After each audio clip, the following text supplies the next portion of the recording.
那预计啦大概在5月28左右，你知道它应该会出现第3个 peak。昨天5.95，所以大概是这样的一般来讲每一个阳性率呢，一个固定的这样收集病例呢，它反映大概是1个礼拜前的感染状况。所以我们可以看到这第一个波之后，你知道后面还有一个比较小的波，你知道所以这个比较小的这个波大概反映的是1个礼拜前那个比较高的波。所以我们现在看那个8.5它这第2个波，你知道那就掉下去了。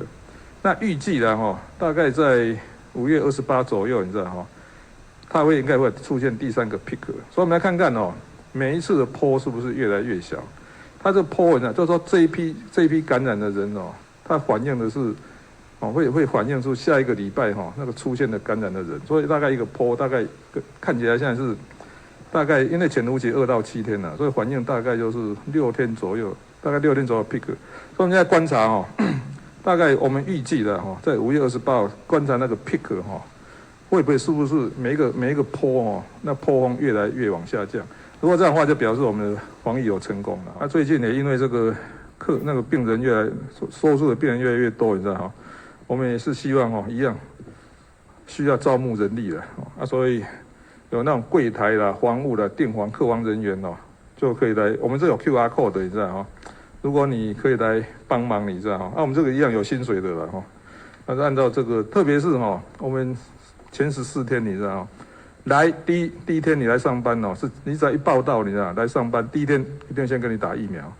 但是我们也知道疫苗要发挥作用要10到14天了所以我们前14天会先给你这个叫危险加急那过14天呢，疫苗已经发挥作用，这当然就没有了所以这个有兴趣的人可以来参加我们的行列，你知道因为我们现在算一算，你知道我们这种特别是我们收这种快筛阳性的这个防疫到加强版防疫专责旅馆大概要到1400床左右，所以要的人力还蛮多的。当然军方紧急状况，军方会支援一些但是长久还是需要大家来共襄盛举所以我们就一样比照那个医护，你知道我们这个也要征召旅馆人员请大家有兴趣的就上 QR code 去报名。好，谢谢大家。在医疗资源这么紧绷的这一刻，你知道我是认为确诊者不用再限1人1室了，因为这样的话那个病房的容量不够，而且病房要加装那些抽风机的负压的机器，你知道需要时间了。那所以像3种是要到这个礼拜5才全部改装完毕的，荣总要到礼拜6，台大还是分这个礼拜跟下个礼拜有分批。所以在这紧急阶段我倒觉得这样，不要再限1人1室，反正都是确诊，你知道先可以允许他们1室可以装2个这样，这样也许可以紧急让这个医疗能量至少有病人有地方去的，这个大概是我的呼吁。所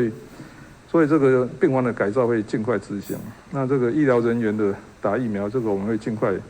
我们会做调配。那另外一个是恐怕要修改目前的住院规则，要打破那1人1室的这种规则。